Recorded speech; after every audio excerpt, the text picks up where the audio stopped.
Explain the types of B2B emails. B2B emails అంటే ఏమిటి, దాంట్లో రకాలు ఏంటి అని చెప్పి అడుగుతున్నారు ఇక్కడ. బిజినెస్ టు బిజినెస్, B2B అంటే బిజినెస్ టు బిజినెస్ అన్నమాట.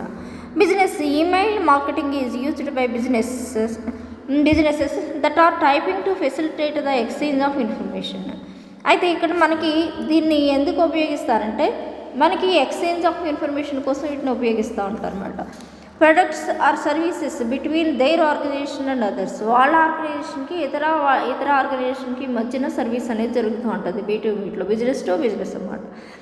It differs from business to customer. ఇది ఎక్కడ తేడా తెలుస్తుందంటే బిజినెస్ టు కస్టమర్, ముందు బిజినెస్ చేసే వ్యక్తి, తర్వాత వినియోగదారుడు కస్టమర్ అంటే అలా అక్కడ డిఫరెన్స్ వస్తుంది. Email marketing because it focuses on relaying the logic and reasoning behind A specific purchase decision in a relation to the business specific needs rather than appealing to the emotions and consumers to convince them to buy a product. అయితే మనకి మార్కెటింగ్లో అనేది చాలా రకాలు ఉంటాయి. దేని మీద focus చేస్తుంది, ఒక తార్కికంగా మనం ఆలోచిస్తూ ఉంటాం. ఏదైనా వస్తువును కొనేయాలంటే గబగబా కొనేయం, ఇది ఎలా పనిచేస్తుంది, బాగా ఉంటుందా లేదా, లేకపోతే దీని రివ్యూస్ ఏ విధంగా ఉన్నాయి, మనం కొనుక్కోవచ్చా లేదా అని చెప్పి అన్ని రకాలుగా మనం రీసెర్చ్ చేసుకుని దాని యొక్క రీజనింగ్ స్పెసిఫిక్గా దీన్ని కొనడానికి మనం నిర్ణయం తీసుకునే ముందు ఈ కారణాలన్నింటినీ ఒకసారి ఆలోచించుకుని పర్లేదు బాగానే ఉంది ప్రోడక్ట్ అంటే కొనుక్కుంటాం అన్నమాట. అందుకని ఇది స్పెసిఫిక్ నీడ్స్ కోసం మనకి ఎంతసేపు మన యొక్క ఎమోషన్స్, అది కస్టమర్స్ యొక్క ఎమోషన్స్ ఏవైతే ఉన్నాయో వాటన్నిటినీ కన్విన్స్ అయితేనే ఆ ప్రోడక్ట్ని కొంటారు. అంటే మనకి ఇది రంగు పోదండి, లేకపోతే బాగానే ఉంటుంది, లేకపోతే ఇంత గ్యారంటీతో పనిచేస్తుంది అని చెప్పి ఇలాంటివన్నీ మనం సాటిస్ఫై అయితేనే కదా కొనుక్కుంటాము. అబ్బాయి మేమేమి గ్యారంటీ ఇవ్వండి, మీకు నచ్చితే కొనుక్కోండి, లేదండి అంటే ఎవరు కొనుక్కుంటారు, ఎవరు కనీసం దేనికైనా ఒక 2-3 years ఇస్తారు. అలా పెద్ద ప్రోడక్ట్స్ అయితే ఇంకా ఎక్కువ ఇస్తారు. అందుకని దాన్ని బట్టి కొనుక్కుంటాం, లేకపోతే మనం పెట్టిన డబ్బులకి వాల్యూ మనకు రావాలి కదా, అందుకని చెప్పి. Some different types of B2B email include the following. అయితే B2B ఈమెయిల్స్లో కింద వాటిని కొన్నిటికి మనం ఇంక్లూడ్ అయి ఉన్నాయి అని చెప్పి చెప్తున్నారు అనమాట. అందులో ఏంటి అంటే ఫస్ట్ చూడండి, వెల్కమ్ ఈమెయిల్స్. ఇక్కడ వెల్కమ్ ఈమెయిల్స్ అట. Welcome emails are sent to possible buyers after they subscribe a business opt in activities such as mailing list and blog or webinar. అంటే మనం ఏం చేస్తామంటే కొన్ని మనకి మెయిల్ ఉంటే కనుక తెలుస్తుంది, మేము మా ప్రోడక్ట్ గురించో లేకపోతే మా కంపెనీలో రిలీజ్ చేసేటటువంటి ప్రోడక్ట్స్ గురించో మీకు ఈమెయిల్ సెండ్ చేయాలనుకుంటున్నాము, మీకు ఇష్టమైతే దీనికి మీరు ఎస్ చెప్పండి అని చెప్పి ఇస్తూ ఉంటారు అనమాట. మనకి ఇష్టమైతే ఆ కంపెనీ ఈమెయిల్స్ మనకి వచ్చినా పర్వాలేదు అని అనుకుంటే కనుక మనం ఎస్ చేస్తే ఆ నోటిఫికేషన్స్ అన్ని ఈమెయిల్లో పంపుతూ ఉంటారు. ఫలానా వస్తువు రిలీజ్ అయింది, లేకపోతే ఫలానా ఏదో సంథింగ్ ఏదైనా న్యూగా ఏదైనా తయారు చేస్తే కనుక మనకి సెండ్ చేస్తూ ఉంటారు అనమాట. అందుకని మనం వెల్కమ్ చేస్తేనే అవి రావడం అనేది జరుగుతుంది. ఆ మెయిల్కి ఏమొస్తాయి, బ్లాగ్స్ కానీ వెబినార్స్ కానీ దానికి సంబంధించినటువంటి ఏమైనా కూడా రావచ్చు. అంటే దానికి సంబంధించి ఈ ప్రోడక్ట్ వీళ్ళు వాడారు, ఇలా ఉంది అని చెప్పి బ్లాగ్ చేసి పెడతారన్నమాట. ఏదైనా ప్రోడక్ట్ ఇంతకాలం వాడాము, ఇలా ఉంది అని చెప్పి అది బ్లాగ్ అవుతుంది. వెబినార్ అంటే వెబ్సైట్లో ఏదైనా దాని మీద ఆ ప్రోడక్ట్ మీద రివ్యూ లాగా చెప్తారన్నమాట. నేను ఇన్ని సంవత్సరాల నుంచి వాడుతున్నాను, ఈ ప్రోడక్ట్ చాలా బాగుంది అని చెప్పి వెబ్సైట్లో మన సెమినార్ ఎలాగా అలాగే వెబినార్ కూడా. సెమినార్ అయితే ఇలా గ్రూప్ ఆఫ్ పీపుల్కి ఇలా కూర్చోబెట్టి చెప్పేసేది సెమినార్. అలా కూడా వెబ్సైట్లో చెప్తే కనుక అది వెబినార్ అవుతుంది. They often contain additional information that's useful to the new subscribers. మరి ఎవరికి ఉపయోగపడుతుంది, కొత్త వాళ్ళు ఎవరైనా మెయిల్ సబ్స్క్రైబ్ చేసుకుంటే కనుక వాళ్ళందరికీ ఉపయోగంగా ఉంటుంది, అన్నీ తెలుస్తాయని చెప్తున్నారు. Sending A series of welcome emails can help the business establish A relationship with the buyer and improve subscriber loyalty. అయితే ఇక్కడ సిరీస్ ఆఫ్ ఈమెయిల్స్ ఏవైతే ఉన్నాయో ఇవన్నీ బిజినెస్ ఎస్టాబ్లిష్ చేయడానికి, బిజినెస్ యొక్క పైన అదే రిలేషన్షిప్, మనం ఒకళ్ళ దగ్గర నుంచి ఏమైనా కొనుక్కుంటున్నాం అనుకోండి, వాళ్ళకి మనకి మధ్యన ఒక రకమైనటువంటి రిలేషన్షిప్ని మెయింటైన్ చేయడానికి ఈమెయిల్స్ అనేవి తోడ్పడతాయని చెప్పి చెప్తున్నారన్నమాట. ఈ ప్రూవ్ చేస్తాయి మనకి వాళ్ళకి మధ్య ఉన్నటువంటి రిలేషన్షిప్ని. అలాగే వాళ్ళ సబ్స్క్రైబర్ లోయాలిటీతో ఉంటారన్నమాట. అంటే ఓహో మా ప్రోడక్ట్ ఇంత బాగుంది, లోయాలిటీ అంటే మామూలుగా రాజభక్తిని చూపించడం అని చెప్పి అంటారు. అలాగా ఓహో మా ప్రోడక్ట్ ఇంత బాగుంది, మా కంపెనీ ప్రోడక్ట్స్ ఇలా ఉంటాయని చెప్పి చెప్తారు. అదే దేని పట్ల అయినా మనం భక్తిని కలిగి ఉండడం కాబట్టి ఫ్యాన్స్ అయిపోతారన్నమాట బాగా ఉంటాయి కనుక. నెక్స్ట్ ప్రమోషనల్ ఈమెయిల్స్ ఆఫర్స్, అంటే కొన్ని రకాలైనటువంటి ప్రమోషనల్ ఈమెయిల్ ఆఫర్స్ అనేవి వస్తూ ఉంటాయి. అంటే ప్రమోషన్ కోసం ఈమెయిల్ చేయమని అదే అడుగుతూ ఉంటారు అనమాట. మనం ఈ ప్రోడక్ట్ చాలా బాగుంది అని చెప్పి మనం ప్రమోషన్ కోసం ఏదైనా ఈ వీడియో కానీ ఇలాంటివి ఏమైనా చేస్తే కనుక మనీని డిమాండ్ చేస్తారు కొన్నిసార్లు. ఇది ఏంటనేది చూద్దాం ఇక్కడ. Promotional emails offer some sort of deal to buyers. ఇది ఒక రకమైన డీల్ అన్నమాట, కొనుక్కునే వాళ్ళకి అమ్మే వాళ్ళకి మధ్యన ఒక డీల్ అన్నమాట. Such a percentage of the purchase price, a free month of service or reduced or omitted fees or managed service. మరి ఇక్కడ ఇందాక చెప్పారు కదా, ప్రమోషన్ కోసం చేసేటటువంటి వాటిలో ఏమని అంటారట, బయర్స్కి కొన్ని రకాలైనటువంటి ఆఫర్స్ ఇస్తారట. ఏమని ఇస్తారు, మీకు కొంత పర్సంటేజ్ ఏదైతే ఉందో ఆ పర్చేజ్ చేసినటువంటి ఆ ప్రైస్లో కొంత పర్సంటేజ్ని తగ్గిస్తాము. అలాగే ఒక మంత్ ఫ్రీ సర్వీస్ని ఇస్తాము. లేకపోతే ఒక ఫీ ఏదైతే ఉందో దాన్ని కొంచెం తగ్గిస్తాము. లేకపోతే మీ సర్వీసెస్ ఏవైతే ఉన్నాయో ఆ సర్వీసెస్ని మేనేజ్ చేస్తాము అని చెప్పి వాళ్ళు ఇస్తారు. కనీసం ఏ బైకో కొనుక్కున్నా కూడా ఇన్ని ఫ్రీ సర్వీసులను, లేదా ఏ కారో కొనుక్కున్నా కూడా దానికి ఇన్ని ఫ్రీ సర్వీసెస్ ఉంటూ ఉంటాయి. అందుకని వాటికి మనం ఈవెన్ వాషింగ్ మిషన్ కానీ లేకపోతే ఫ్రిడ్జ్ కానీ కొనుక్కున్నప్పుడు కూడా వాళ్ళు మేము ఇన్ని సంవత్సరాలు ఫ్రీ సర్వీస్ని ఇస్తామండి అని చెప్పి చెప్తారు. అప్పుడు మనం దానికి టెంప్ట్ అయ్యి ఓహో మనకి వెంటనే ఫ్రీ పిలిస్తే పలుకుతారు కదా అని చెప్పి మనం కొనుక్కోవడం జరుగుతుంది. This is the most common type of B2B ఈమెయిల్లో. B2B ఈమెయిల్లో ఇది చాలా కామన్గా జరిగేటటువంటి బిజినెస్ టు బిజినెస్ ఈమెయిల్ అన్నమాట. నెక్స్ట్ నర్చరింగ్ ఈమెయిల్స్ ఆర్, మరి నర్చర్ చేయడం అంటే పోషించేటటువంటి ఈమెయిల్స్ ఏంటి అని చూస్తే కనుక, are used to educate potential buyers on the offering the services available in an attempt to make any prospective sale into a completed purchase. అయితే ఇటువంటి ఎడ్యుకేటెడ్ పొటెన్షియల్ బయర్స్ ఎవరైతే ఉన్నారో వాళ్ళు వీళ్ళ యొక్క సర్వీసెస్ వాటన్నింటినీ ఆఫరింగ్ చేస్తూ ఉంటారు. అలాగే ఏదైనా ఏ విషయాలైనా వాళ్ళ యొక్క దృక్పథంలో ఈ సేల్ని కంప్లీట్గా మనం కొనుక్కొని పర్చేజ్ చేస్తే ఎలా ఉంటుంది ఏంటి అని చెప్పి చూసుకుని అప్పుడు మనం పర్చేజ్ చేస్తాం. అది పర్చేజ్ చేసే ముందే మనం ఎలా ఉంది కొనడానికి ముందు పర్చేజ్ చేయడం అంటే కొనడానికి మనకి ముందుగానే మన యొక్క దృక్పథం ఏంటి, దాని మీద ఏంటి అనేది చూసి అప్పుడు మనం ఏం చేస్తామంటే మనం కొనడం అనేది జరుగుతుంది.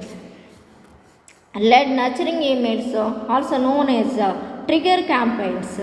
ఈ నర్చరింగ్ ఈమెయిల్స్ని ఏమని అంటామంటే ట్రిగర్ క్యాంపెయిన్స్ అని అంటారు. అంటే క్యాంపెయిన్ చేయడం ఏం చేస్తాం, మనం క్యాంపెయిన్ చేస్తాం. కాలేజ్ కోసం వెళ్తూ ఉంటాం కదా పిల్లల కోసం. మా కాలేజ్ చాలా బాగుంటుందండి, వాళ్ళంతా స్పేసియస్గా ఉంటుంది, పెద్ద పెద్ద రూమ్స్ ఉంటాయి, వాళ్ళంతా ఫ్రెష్ ఎయిర్ అంతా ఉంటుంది. ఇలాగా చెప్తూ ఉంటాం అన్నమాట. క్యాంపెయిన్ చేస్తే వాళ్ళంతా స్టాఫ్ అంతా సీనియర్ మోస్ట్ ఫ్యాకల్టీ ఉంటారండి, ఇలా క్యాంపెయిన్ చేస్తూ ఉంటాం. అంతే కదా, అలా చెప్పకపోతే మనకి ఎవరు రారు. నిజమే కదా, మనకు ఉన్నాయన్నీ నిజంగానే ఉంటే నిజంగా ఉన్నాయి కాబట్టి చెప్తాము అంతే. అందుకని ఆ విధంగా క్యాంపెయిన్ ట్రిగర్ని చేస్తుంటారు. అలాగే ఏ ప్రోడక్ట్ అయినా సరే అది ఇంత బాగా ఉంటుందని చెప్పి వాళ్ళు క్యాంపెయిన్ ట్రిగర్ చేస్తూ ఉంటారు అన్నమాట. Since they are initiated by potential buyer and taking an initial action. అయితే వాళ్ళు దేని మీద ఇనిషియేట్ చేస్తారో, ఒక బయ్యర్ ఎవరైతే ఉన్నారో వాళ్ళని ఒక ఇనీషియల్ యాక్షన్ తీసుకునేలా చేస్తారు. అంటే కొనడానికి వాళ్ళు ఒప్పించడం అన్నమాట. ఇప్పుడు బోల్డన్ని స్కీమ్స్ కూడా ఉన్నాయి. ఇన్స్టాల్మెంట్లో కొనుక్కోవచ్చండి, లేకపోతే ఇంకోలా కొనుక్కోవచ్చు. లేకపోతే 10 సంవత్సరాలు అయ్యాక దీని కాస్ట్ 10,000 అయ్యాక ఉండేది 1,00,000 అయిపోతుంది. ఇలా ఏమన్నా చెప్పారనుకో, వెంటనే మనం అప్పుడు కొనుక్కుంటే 1,00,000 పడుతుంది కదా, అప్పుడు కొనిస్తున్నాం అనుకుంటాం. అలా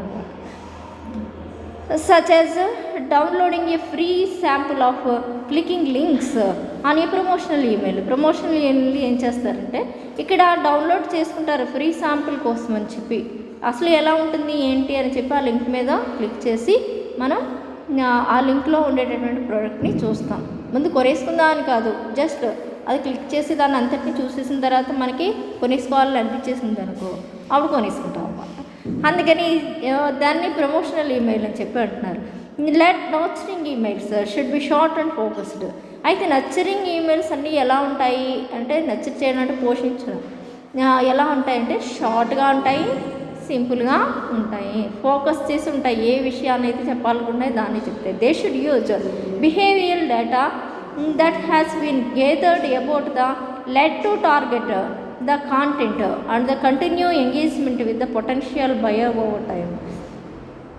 అయితే ఇవన్నీ కూడా they should use behavioural data, అంటే మన యొక్క ప్రవర్తన, లేకపోతే మనం దాన్ని ఏమనుకుంటున్నాం, అసలు ఆ ప్రోడక్ట్ని చూసి మనం కొనుక్కోవాలనుకుంటున్నాం, కొనుక్కోకూడదని అనుకుంటున్నాము అనేది వాళ్ళకి ఒక కౌంట్ అనేది వచ్చేస్తుంది. అన్నీ గ్యాదర్ అయ్యి ఒక చోట ఒక టార్గెట్ అనేది ఇంతవరకు కొనుక్కుంటున్నారు మన వాళ్ళు, దీన్ని చూసి రియాక్ట్ అవుతున్నారు, కొనుక్కోవాలని అనుకుంటున్నారు అనే దానికి లెట్ చేస్తుంది, అంటే దారి తీస్తూ ఉంటుంది అని చెప్పి చెప్తున్నారు అన్నమాట.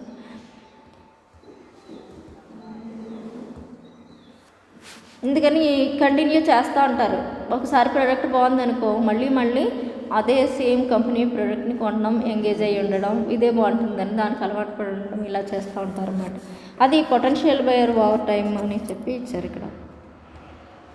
Next settler emails are newsletter emails అనేవి ఏ విధంగా ఉంటాయి. Newsletter emails are routinely sent to all mailing list subscribers either daily, weekly or monthly. మరి ఇక్కడ రొటీన్లీ సెండ్ చేసేటటువంటి ఈమెయిల్స్ ఏవైతే ఉన్నాయో వాటిని ఎప్పుడు సబ్స్క్రైబర్స్కి, అందరి సబ్స్క్రైబర్స్కి డైలీ, వీక్లీ, మంత్లీ ఎలా పంపించాలనుకుంటే అలా పంపిస్తూ ఉంటారు అన్నమాట. They contain selected content that the company has recently published. అయితే ఈ సెలెక్టెడ్ కంటెంట్ని మాత్రమే కలిగి ఉంటాయి, అది కూడా రీసెంట్గా ఏది పబ్లిష్ చేస్తే దాన్నే మెయిల్లో పంపిస్తారు, అన్నీ పంపించరు. These emails provide businesses with the opportunity to convey the important information to their clientele through a single source.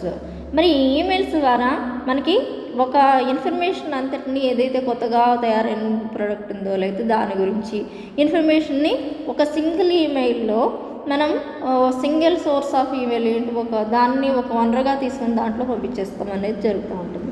News settlers may incorporate headlines or captions of industry related news the links to the full articles,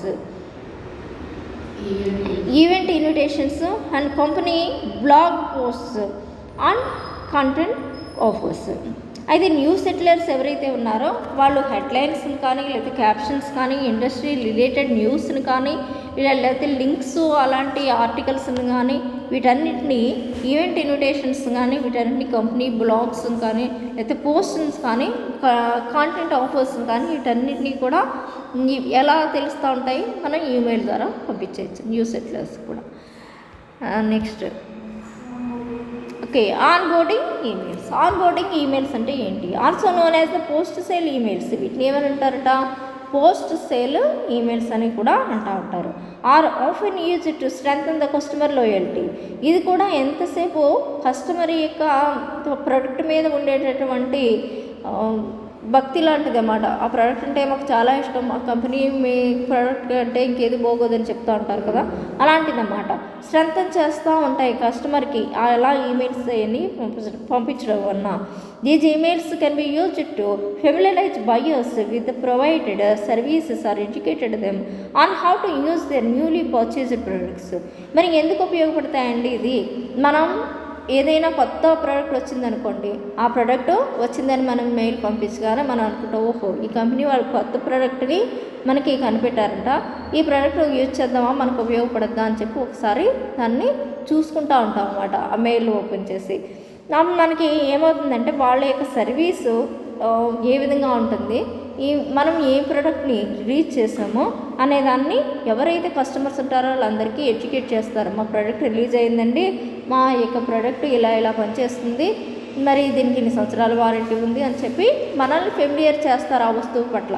మనకి నిజంగానే ఆ వస్తువు కొనుక్కోవాలని ఉందనుకో, అప్పుడు వెంటనే మనం attract అయిపోయి, ఓహో ఇన్ని ఫీచర్స్ ఉన్నాయి కదా, ఈ వస్తువుని ఎప్పటి నుంచో కొనుక్కోవాలనుకుంటున్నాం అని చెప్పి మనం వెంటనే కొనేసుకుంటాం అన్నమాట. బయర్కి లాగుతూ ఉంటుంది, అయ్యో కొనుక్కుందామని చెప్పి.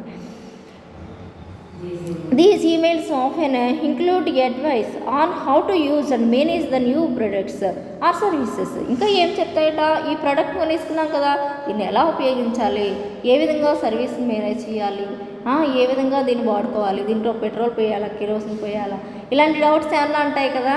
అందుకని ఇలాంటి డౌట్స్ అన్నిటిని కూడా అక్కడ సర్వీసెస్ లేకపోతే అక్కడ ఇచ్చేటటువంటి వాటిని కూడా ఇస్తారట.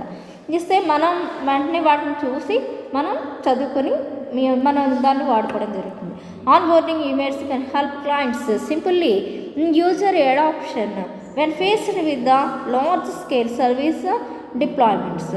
అయితే ఆన్ బోర్డింగ్ ఈమెయిల్స్ ఏవైతే ఉన్నాయో అవి క్లయింట్స్ని సింపుల్గా యూజర్ అడాప్షన్ చేసుకుని, అలాగే లార్జ్ స్కేల్ సర్వీసెస్ ఎవరైతే ఉంటారో వాళ్ళందరికీ కూడా పంపించడం అనేది జరుగుతుంది. లార్జ్ స్కేల్లో ఇక్కడ క్లయింట్స్కి సింపుల్గాను యూజర్ అడాప్షన్స్ ఇవన్నీ కూడా తెలుసుకోవడం కోసం ఆ ప్రోడక్ట్ ఏ విధంగా ఉపయోగపడుతుంది, ఇవన్నీ తెలియచెప్పడం కోసం ఉపయోగించేటటువంటిదే ఆన్ బోర్డింగ్ ఈమెయిల్స్.